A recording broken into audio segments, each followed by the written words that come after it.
Baiklah Bapak Ibu yang dirahmati Allah Subhanahu wa taala, alhamdulillah di kesempatan subuh yang penuh berkah bagaimana doa baginda Rasulullah SAW. Allahumma barik li ummati fi bukuriha, ya Allah berkahilah umatku di setiap subuhnya. Mudah-mudahan kita sebagai pengikut ajarannya, sebagai umat Nabi Muhammad SAW senantiasa mengikuti jejak beliau, dan mudah-mudahan kita ya di setiap harinya menyempatkan diri untuk mencari ilmu yang bermanfaat ya, sebagaimana doa Rasulullah di setiap pagi, Allahumma inni as'aluka ilman nafi'a, ya Allah kami memohon kepadamu ilmu yang bermanfaat, wa rizqan thayyiban, rezeki yang baik, wa amalan mutaqabbalan, dan amal yang diterima Allah Subhanahu wa taala. Nah, bahwa dengan kita berikhtiar untuk mencari ilmu yang bermanfaat, mudah-mudahan semakin hari semakin timbul rasa takut ya kepada Allah Subhanahu wa taala, rasa khasyah, rasa takut. Amal kita belum baik, kemudian kita juga timbul mahabbah ya, semakin mencintai Allah dan baginda Rasulullah SAW. Nah, mudah-mudahan karena innama yakhsyallah min ibadihil ulama ya, bahwa sesungguhnya orang yang paling takut kepada Allah di antara hamba-hamba adalah orang yang berilmu. Nah, mudah-mudahan kita setiap hari memohon mencari ilmu yang bermanfaat, mudah-mudahan menjadikan rasa takut kita ya semakin hari semakin bertambah. Tadi ya, sebagaimana bahwa sesungguhnya orang yang paling takut sama Allah itu adalah orang-orang yang berilmu, dengan ilman nafi'an yang kita cari setiap hari. Mudah-mudahan semakin hari kita semakin berlipat ya rasa takut kita kepada Allah Subhanahu wa taala. Baiklah, di antaranya di sini kita akan sama-sama membahas yaitu tentang misteri kematian ya, walaupun ini dengan redaksi yang berbeda-beda tentang kematian ini, karena kata baginda Rasulullah, aksiru, perbanyaklah mengingatkan kematian. Nah, supaya tadi timbul rasa takut kita kepada Allah Subhanahu wa taala. Nah, bahwa kematian di sini ya kita akan bahas bahwa intinya semua manusia yang ada di bumi itu akan binasa. Bukan hanya manusia saja ya, bahwa kematian adalah takdir untuk seluruh makhluk, baik manusia, jin, hewan, burung, atau makhluk lainnya ya, laki-laki, perempuan, tua, muda, sehat ataupun sakit. Nah, semuanya pasti ya, bahwa auzubillahi minasyaitonir rajim, kullu nafsin, bahwa setiap jiwa za'iqatul maut, akan merasakan kematian. Wa innama tuwaffawna ujurakum, dan sesungguhnya pada hari kiamat disempurnakan pahala kalian. Yaumal kiamah, pada hari kiamat, faman zuhziha 'anil nar, barang siapa yang dijauhkan dari neraka, wa dukhilal jannah, dan masukkan ke dalam surga, faqad faz, maka sungguh beruntung. Wa mal hayatud dunya illa mata'ul ghurur, dan kehidupan dunia itu tiada lain hanya kesenangan yang memperdayakan. Jadi dalam hal ini Syekh Sa'di rahimahullah menjelaskan bahwa ayat ini mendorong kita semua untuk zuhud di dunia ya, zuhud sederhana di dunia ya, tidak akan kekal dunia itu, bahwa kehidupan dunia itu adalah kesenangan yang memperdaya, dengan begitu menggoda ya, memperdaya, menipu kita dengan segala keindahannya. Nah, bahwa padahal dunia ini nanti ya kita hanya sementara saja, nanti kita akan beralih menuju negeri yang kekal, bahwa nanti di akhirat akan mendapatkan balasan yang sempurna atas apa yang dilakukan di dunia, baik kebaikan ataupun keburukan. Bahwa di surah Al-Qasas ayat 88, kullu syai'in halikun illa wajhah, bahwa tiap sesuatu itu pasti binasa kecuali Allah, lahul hukmu, baginya lah segala penentuan, wa ilaihi turja'un, dan hanya kepadanya lah kamu dikembalikan. Nah, jadi Syekh As-Sa'di menafsirkan bahwa mengingat apapun selain Allah ya, mengingat apapun selain Allah itu batil dan akan binasa. Jadi Allah yang abadi, tiada yang berhak disembah kecuali Allah, bahwa hukum dunia dan akhirat sepenuhnya milik Allah ya, bahwa intinya kita sebagai manusia semuanya akan berpulang kepada Allah, dan Allah yang akan memberikan balasan terhadap apapun yang kita lakukan, sehingga wajib menyembah Allah ya, wajib untuk terus mendekatkan diri kepada Allah, wajib untuk menghindarkan diri dari murka Allah, dan tidak menghadap Allah dalam kondisi yang tidak bertaubat, lepaskan dari segala dosa gitu ya, maksiat yang kita lakukan. Nah, bahwa intinya semua yang ada di dunia ya, kullu man 'alaiha fan wa yabqa wajhu rabbika dzul jalali wal ikram, bahwa pokoknya semua yang ada di bumi, manusia, jin, hewan, semuanya akan lenyap ya, akan kecuali Allah yang maha hidup, yang mempunyai kebesaran, yang mempunyai kemuliaan, tetap kekal abadi, tidak akan mati. Nah, jadi intinya manusia dan jin ya akan mati. Nah, bahwa Al-Quran dan As-Sunnah sudah menjelaskan bahwa manusia dan jin itu akan mati, bahwa sebagian nas Al-Quran mengenai hal ini di sini ya, bahwa diantaranya di surah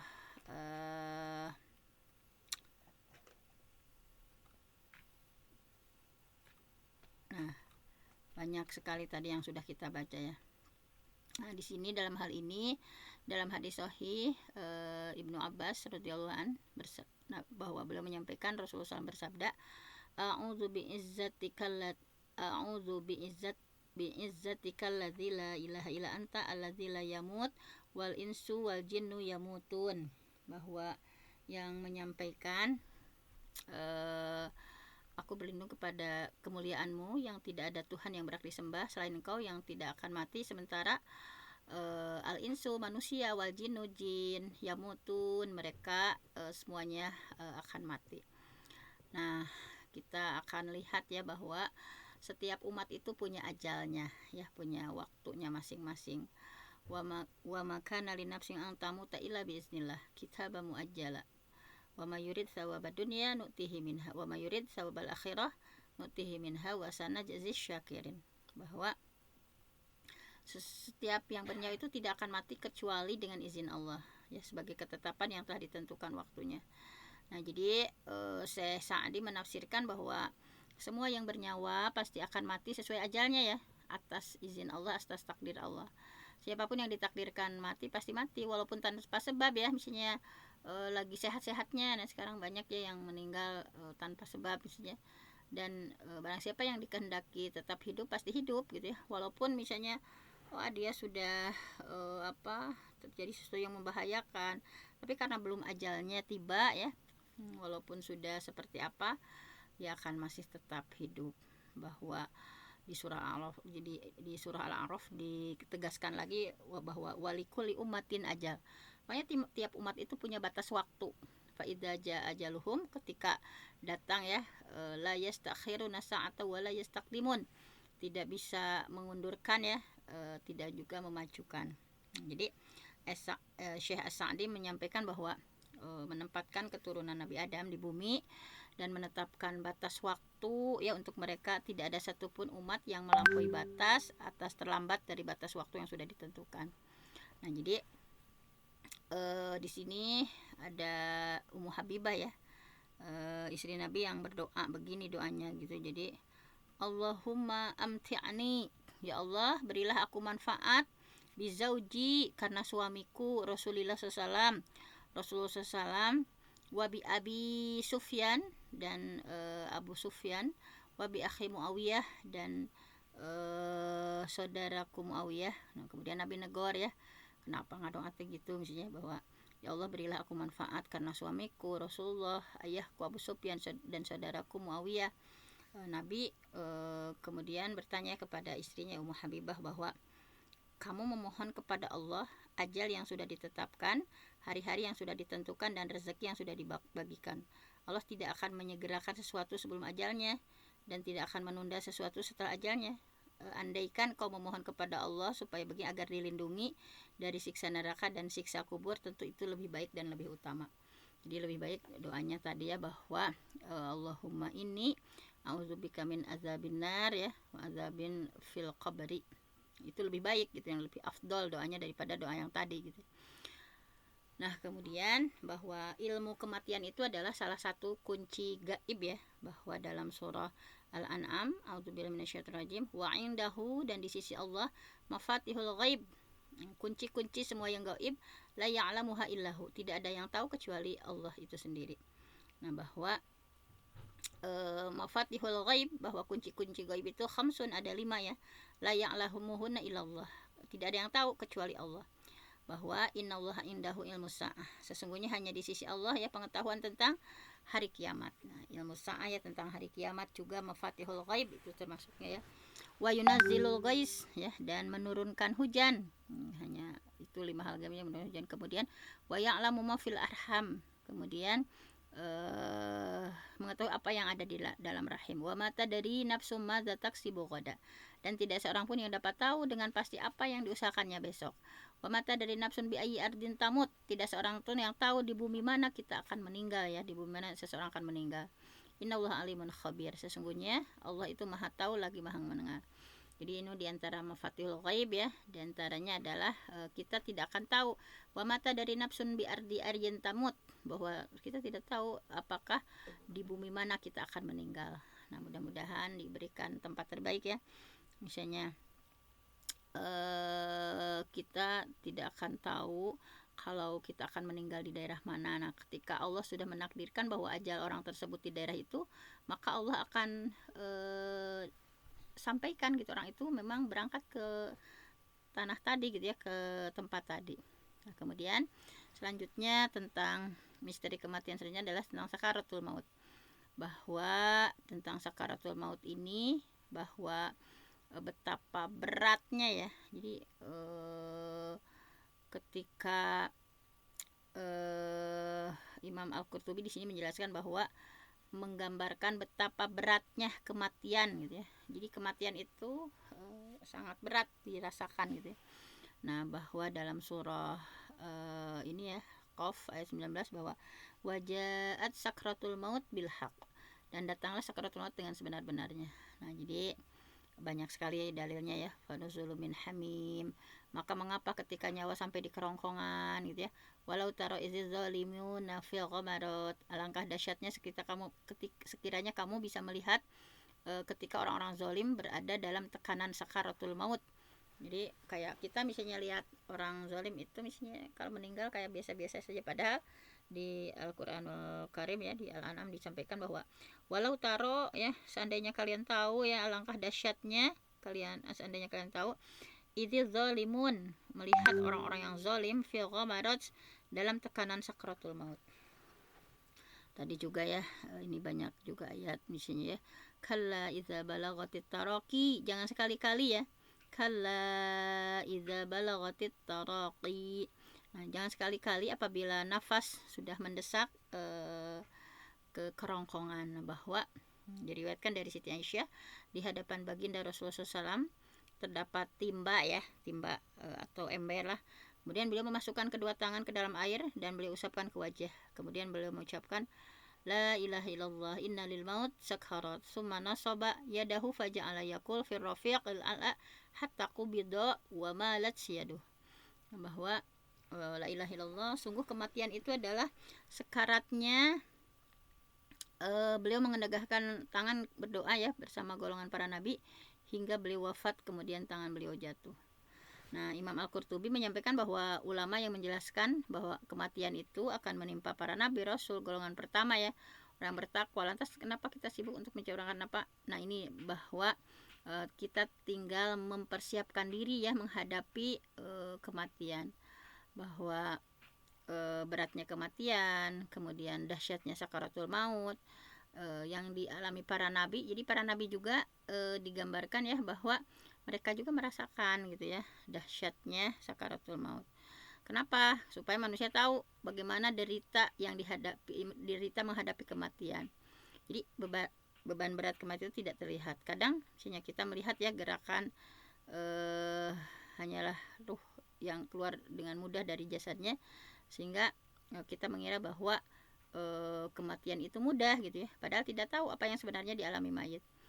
Kemudian para nabi ya, karena para nabi yang beriman ya sudah dikabarkan tentang beban berat sakitnya kematian yang akan mereka alami ya, padahal mereka itu adalah orang yang mulia di hadapan Allah, tetapi itulah untuk pembelajaran kita sebagai umat manusia, bahwa di antara nabi juga ada yang wafat dengan mudah gitu ya.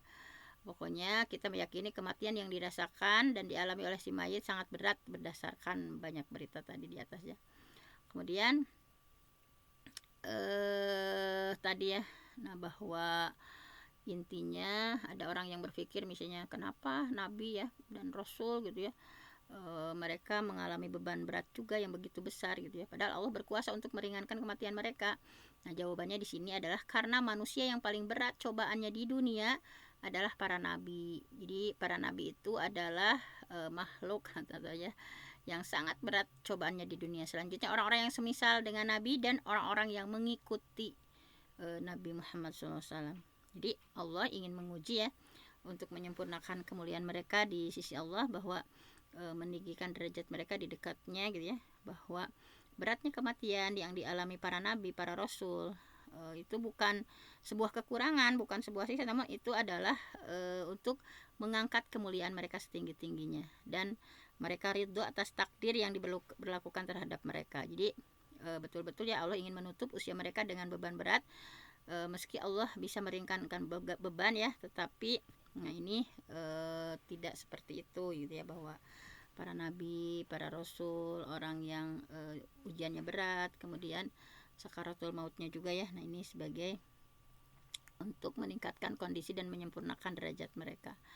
Nah, jadi misalnya ya, kan Nabi Ibrahim diuji dengan kobaran api, Nabi Musa diuji dengan rasa takut, misalnya Nabi Isa diuji dengan tanah gersang, Nabi Muhammad diuji dengan kemiskinan, peperangan gitu ya. Nah, itu semua adalah berfungsi untuk meningkatkan atau menyempurnakan derajat mereka. Demikian juga tadi dengan sakaratul maut. Nah, di sini kemudian ada pertanyaan, apakah semua makhluk merasakan sakaratul maut? Nah, sebagian ulama memberi penjelasan bahwa berdasarkan dalil sahih bahwa kematian itu sangat getir ya, semua makhluk merasakan, hanya saja dalam hal ini ada dua golongan, ada dua perkiraan. Jadi seperti itu. Hanya Allah ya yang kekal, bahwa Allah yang berbeda dengan makhluk yang lain. Allah membedakan semua benda nyata berdasarkan perbedaan tingkat derajat. Nah, inilah bahwa mereka semua akan merasakan sakaratul maut. Kullu nafsin za'iqatul maut. Nah, Imam Al-Qurtubi menjelaskan bahwa tadi ya, bahwa itu kematian itu mengerikan, bisa memutuskan kenikmatan ya, memutuskan kesenangan, mendatangkan berbagai hal yang hal ini ya, bahwa kematian itu hal besar, dan ini adalah harus betul-betul kita persiapkan sedemikian rupa ya, bahwa man kana akhiru kalamihi la ilaha illallah dakhalal jannah. Barang siapa yang perkataan akhirnya la ilaha illallah pasti masuk surga. Jadi yang sekarat ya harus diwaspadai ya. Orang-orang yang lagi sekarat itu harus diwaspadai, ada dorongan setan, karena setan itu menghampiri ya untuk merusak akidah. Jadi makanya tidak boleh ditinggalinya orang yang sakaratul maut. Ini setan itu menggoda terus ya untuk merusak akidah. Nauzubillah, ketika meninggalnya itu akidahnya dalam kondisi seperti apa gitu ya. Jadi ketika orang yang sekarat ditalkin dan mengucapkan satu kali, nah ini ya, nah itu sudah itu merupakan ikhtiar kita. Nah, jadi lakinu mautakum la ilaha illallah. Jadi jangan berdesak-desakan misalnya ya, bahwa lakinu, talkinkanlah orang yang lakinu mautakum la ilaha illallah. Jadi talkinkan orang yang hampir mati dengan kalimat la ilaha illallah. Nah, ini ya, mudah-mudahan tidak untuk menjaga tadi ya dari digoda setan, sehingga naudzubillah bisa menyebabkan su'ul khotimah. Nah, kemudian di sini para pendosa berharap untuk kembali ke dunia ketika sakaratul maut. Jadi ketika sakaratul maut itu mereka, para pendosa ya, orang-orang yang selalu berbuat maksiat, mereka ingin kembali lagi ke dunia gitu ya, bahwa hatta idza jaa ahadumul maut qala rabbirji'un.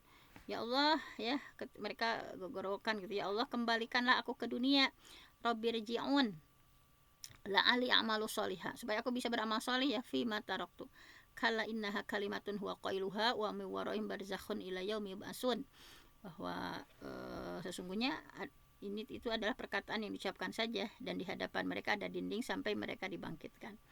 Nah, jadi Syekh As-Sa'di menafsirkan bahwa Allah mengabarkan kondisi para pendosa, orang-orang yang lalim ketika menghadapi kematian, ia menyesal karena melihat seperti apa tempat kembalinya dan menyaksikan buruknya perbuatan yang mereka lakukan. Ya Allah, misalnya saya sudah berbuat dosa ini, dosa itu ya, dan berharap untuk dikembalikan lagi ke dunia, bukan untuk bersenang-senang dan untuk menuruti hawa nafsu. Nah, jadi tadi ya, supaya kita terus-terus istiqomah gitu ya dengan hal ini. Nah, bahwa nauzubillah ya, jangan minimalisir dosa-dosa kita ya. Nauzubillah, supaya nanti itu ketika kita betul-betul ya, agar aku berbuat amal solih ini, amal solih yang aku tinggalkan di sisi Allah, bahwa sekali-kali tidak akan dikembalikan ke dunia dan tidak ada tenggang waktu saat Allah menetapkan mereka tidak kembali ke dunia. Jadi mumpung ada waktu ya. Nah, karena kalau sudah itu nanti Rabbirji'un, ya Allah kembalikan aku ke dunia, nanti akan meminta seperti itu ya. Nah, kemudian sampai kapan cina ya. Nah, udah aja yang ini mah. Nah, intinya kita sebagai umatnya harus mengingat-ingat ya tentang kematian ini. Pokoknya harus perbanyak ya, dari Anas Aksiru. Pokoknya sering-seringlah zikro hazimil lazat, mengingat, jadi sering-seringlah mengingat pemutus segala kenikmatan, yaitu al-maut, yaitu kematian. Fa innahu lam yazkurhu ahadun fi dhaiki minal aish. Karena tidak seorang mengingatnya dalam kesempitan hidup melainkan akan melampangkannya, dan tidak seorang pun mengingatnya dalam keluasan hidup melainkan akan mempersempitnya. Nah, jadi intinya bahwa ulama kita memberikan nasihat ya, sering-seringlah mengingat pemutus segala kenikmatan, yaitu kematian. Jadi sering-seringlah kita mengingat kematian. Nah, jadi kata ini singkat ya, tetapi ini adalah nasihat yang begitu sempurna, karena orang yang mengingat kematian, kenikmatan yang ingin rasakan akan menjadi teguran ya. Nah, jadi nah di sini ada apa, Imam Ad-Daqaq ya menyampaikan bahwa orang yang sering mengingat kematian itu akan dimuliakan oleh 3 hal. Nah, jadi ketika kita sering mengingat kematian ya, maka akan segera bertobat. Jadi ketika berbuat salah ya, wasari'u ila magfirah, ya Allah ampuni saya gitu ya, dengan segenap pertobatan yang kita lakukan. Kemudian dengan mengingat kematian, hati kita akan qanaah ya, merasa cukup, tidak panjang angan-angan di dunia itu pengen ini itu gitu ya. Nah, hati kita akan qanaah, merasa cukup dari rezeki yang Allah beri, diberikan berbagai fasilitas oleh Allah di dunia ini ya. Hati yang merasa cukup gitu ya. Jangan sampai tulul amal ya, banyak angan-angan, ingin begini, targetnya ingin begitu, tetapi tentu saja ini diseimbangkan ya. Kemudian giat dalam beribadah. Orang yang sering mengingat kematian akan giat beribadahnya ya. Ya Allah, misalnya saya ingin memberikan ibadah terbaik saya dalam sholat ya. Ya Allah, saya ingin menunjukkan tilawah ya, tilawah terbaik saja misalnya, sedekah terbaik. Nah, jadi pasti akan giat ibadah, karena ngapain sih di dunia gitu ya, ngejar dunia terus, nggak akan kesampaian. Kita pun pada akhirnya akan meninggal gitu ya, sehingga betul-betul akan giat dalam beribadah. Nah, sebaliknya orang yang melupakan kematian ya akan diganjar dengan 3 hal. Menunda-nunda tobat, jadi kayak nanti aja misalnya pengen melakukan sedekah Jumat nih, nanti lagi gitu. Kemudian ketika berbuat maksiat misalnya kayak kalem ya, kayak merasa bahwa ini masih lama gitu ya. Kemudian tidak menerima apa adanya. Nah, jadi senantiasa tulul amal ya, ingin target begini walaupun bukan berarti tidak boleh, cuman sesuatu yang kayak nggak realistis.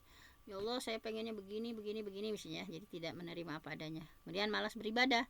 Orang yang melupakan kematian itu pasti malas beribadah misalnya, karena merasa masih lama ya di dunia ini. Nah, bahwa pernahkah kita berpikir suatu ketika kita meninggal, ya, ketika kita dipindahkan misalnya dari tempat yang lapang menuju sempit. Nah, di sini ya bahwa kita sibuk mengumpulkan harta ya, sangat serius membangun rumah. Nah, demi Allah ya, hanya kain kafan harta ini yang sebenarnya. Jadi semuanya akan sirna ya, jasad akan kembali menjadi milik tanah. Harta yang kita kumpulkan gitu ya, apakah bisa menyelamatkan gitu ya dari huru-hara yang menyerikan, bahwa semua harta akan kita tinggalkan ya. Semua orang yang nanti sementara kita datang membawa dosa yang tidak dimaafkan, bismillahirrahmanirrahim. Kemudian larangan mengharap mati, tetapi jangan juga misalnya kita berharap kematian yang ketika tertimpa mara bahaya. La yatamayyanna ahadukumul maut min dzurrin nazala bihi fa in kana labudda fa'ilan falyakul Allahumma ahyini ma kanatil hayat khairan li wa tawaffani idza kanatil wafat khairan li. Nah, ini bagus doanya ya. Nah, bahwa jangan pernah kalian ya mengharapkan kematian karena isinya ada mara bahaya atau ujian yang menimpa. Kalaupun harus mengharap kematian, hendaklah berdoanya ini ya, Allahumma ahyini, ya Allah hidupkanlah maka natil hayat khairun li. Allahumma ahyini, ya Allah hidupkanlah maka natil hayat khairun li, selama kehidupan itu lebih baik bagiku. Wa tawaffani, dan wafatkanlah aku idza kanatil wafat khairan li, jika wafat itu lebih baik bagiku. Nah, jadi itu doanya yang itu ya, jangan ketika ada musibah udah putus asa gitu ya. Nah, bahwa di sini juga pokoknya jangan salah seorang dari kalian mengharapkan dan berdoa memohon kematian sebelum waktunya tiba. Sungguh bila salah seorang di antara kalian meninggal, amalnya terputus. Sungguh umur orang mukmin itu menambahkan kebaikan. Nah, ini ya, bahwa Syekh Utsaimin menjelaskan tidak apa-apa mengharapkan kematian karena khawatir agama seseorang terkena fitnah. Namun bila tertimpa suatu musibah, hukumnya tidak boleh mengharap kematian. Nah, ini keliru ya pertanyaan seperti ini, dan sangat sesat gitu ya. Nah, ini nggak boleh mestinya. Nah, jadi intinya tidak boleh kita meminta ya, atau la yatamanna, pokoknya jangan berharap ahadukum al maut, minta mohon kematian sebelum waktunya ya. Pokoknya doanya ini ya saja. Tadi ya Allahumma, ya Allah ahyini maka natil hayat khairon li wa tawaffani idza kanatil wafat khairon li. Nah, itu ya, ketika ada tertimpa mara bahaya misalnya, jangan sampai kita berharap hal lain-lain. Kemudian nah, ini jadi dianjurkannya berdoanya ini, ya Allah wafatkan aku tanpa terkena musibah. Memohon kepada Allah agar diberi keteguhan hati ya, diwafatkan tanpa terkena musibah. Dan jika tidak seperti itu, hendaknya bersabar, sebab bisa jadi tadi ya, tetap bertahan dengan fitnah yang ada ya, atau ini menjadi kebaikan bagi kaum muslimin, membela dan menolong orang muslim ya, sehingga keberadaan mereka menguat. Namun dianjurkan mengucapkan doa, ya Allah bila engkau menghendaki siksa kepada hamba-hambamu, wafatkanlah aku tanpa terkena siksa itu.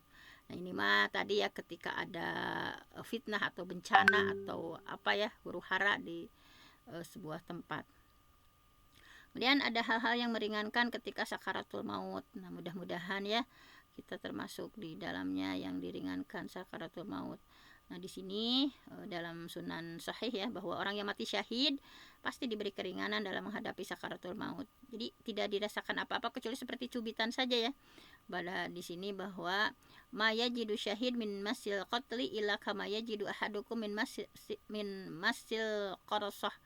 Tidaklah orang yang mati syahid merasakan sakitnya kematian selain seperti cubitan yang dirasakan salah seorang di antara kalian.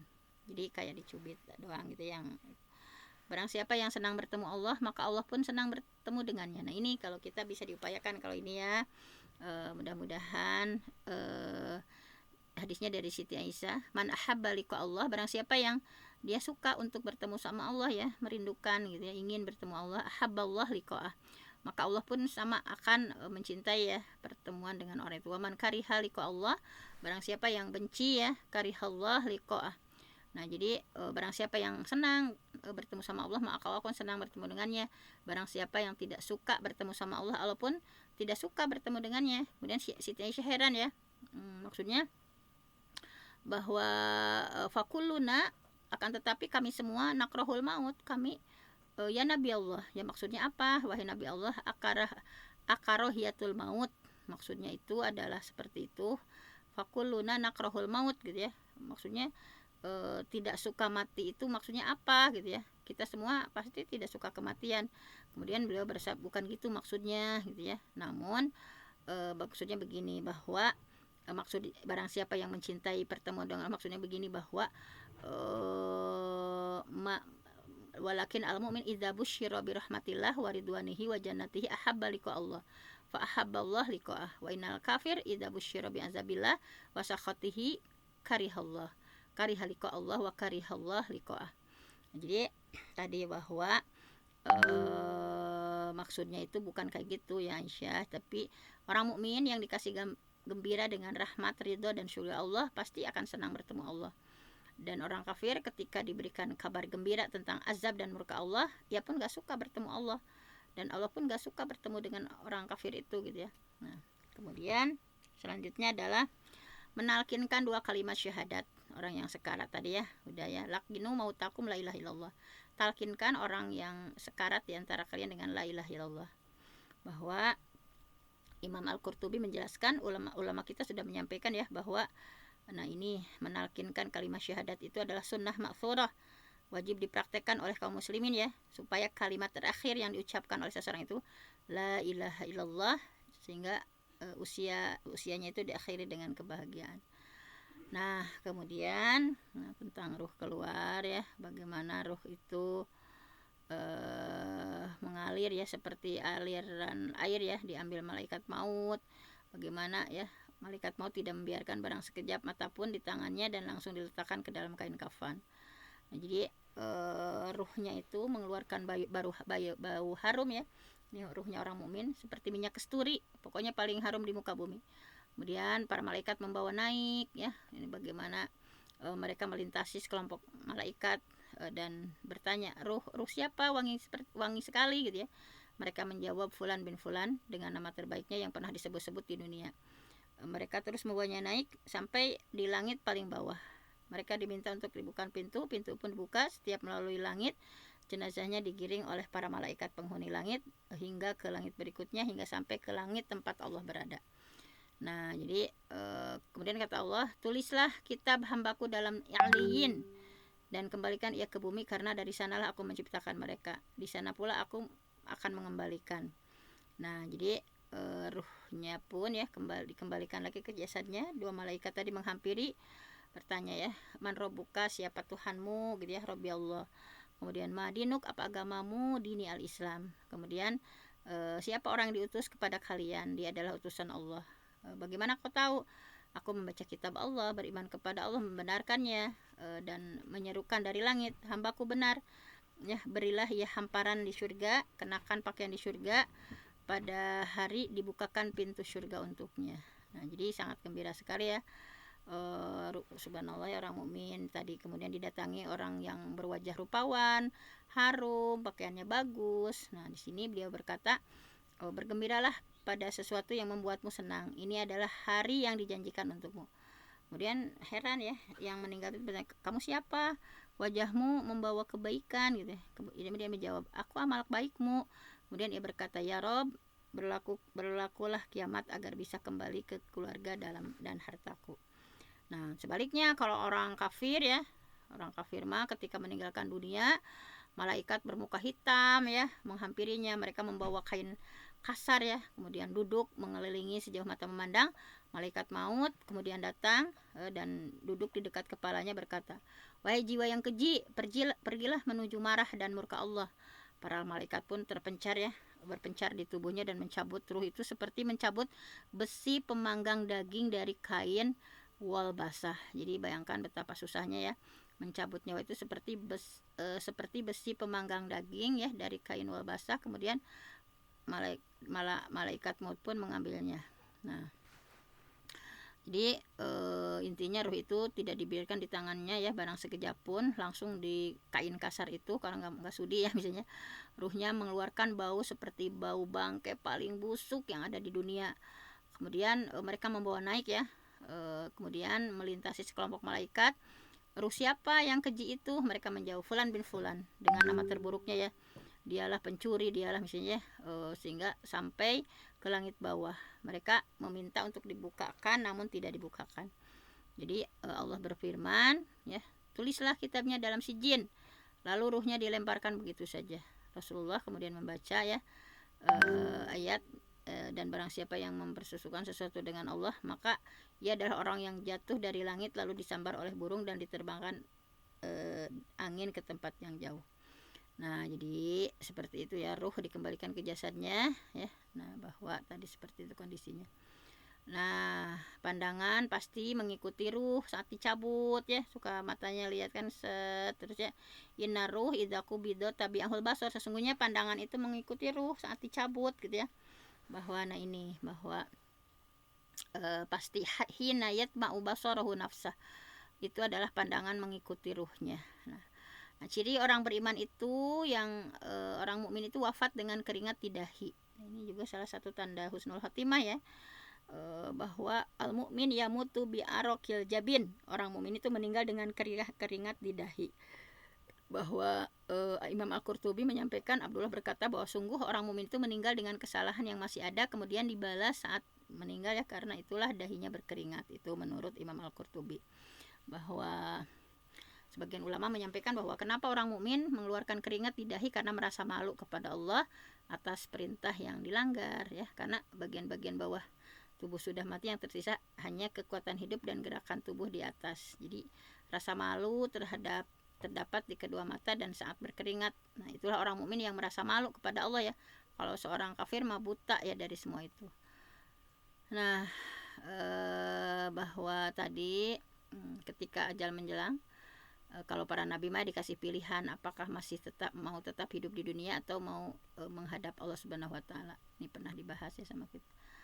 Nah, kemudian sedikit lagi nih ya.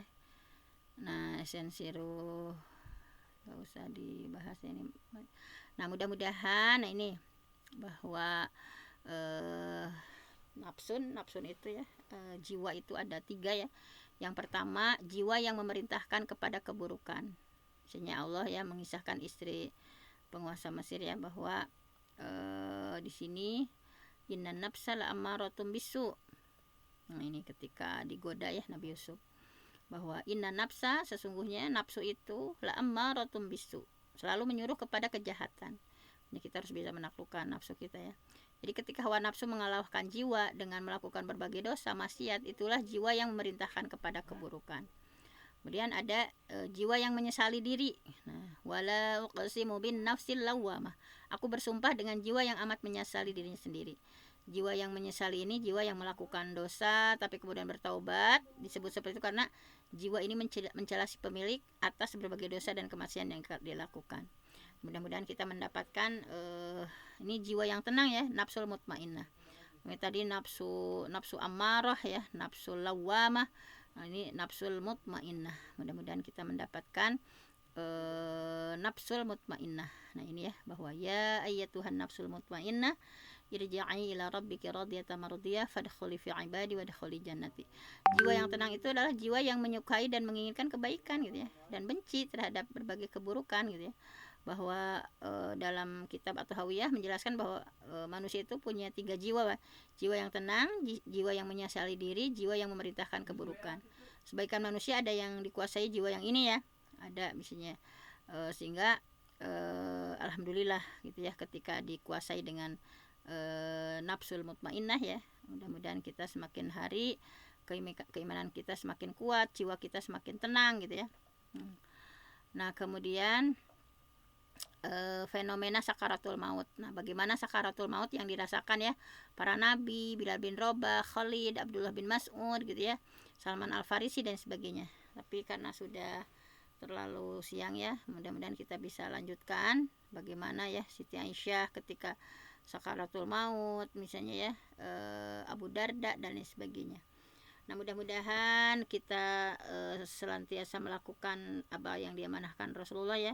Aksiru, perbanyaklah ya mengingat kematian, karena dengan mengingat kematian, insya Allah hati kita akan semakin bersemangat ya melakukan berbagai ibadah, kemudian terus-menerus memohon ampun, bertobat sama Allah Subhanahu wa taala, dan hati kita akan merasa cukup sehingga tidak panjang angan-angan, tidak banyak hal-hal yang target ketamakan kita, kerakusan kita, karena pada akhirnya kita semua adalah akan mengalami kematian dan akan kembali ke hadapan Allah Subhanahu wa taala. Mungkin hanya itu saja yang bisa kita tadabburi hari ini ya tentang misteri kematian. Mudah-mudahan kita bisa lanjutkan ya topik ini supaya kita semakin hari semakin berbekal, berbenah. Aku qouli hadza wa astaghfirullah li wa lakum. Assalamualaikum warahmatullahi wabarakatuh. Sudah, Bun. Waalaikumsalam warahmatullahi wabarakatuh. Waalaikumsalam warahmatullahi Jazakillahirron kasiron pada Al Mukarramah Bunda Dr. Fenty yang telah memberikan ilmunya kepada kita semua. Semoga kita semua bisa mengamalkannya dan semoga kita semua diberikan hidayah dan taufik Allah Subhanahu wa taala. Amin ya Allah ya rabbal alamin. Baiklah Bapak Ibu dan seluruh partisipan yang dirahmati Allah.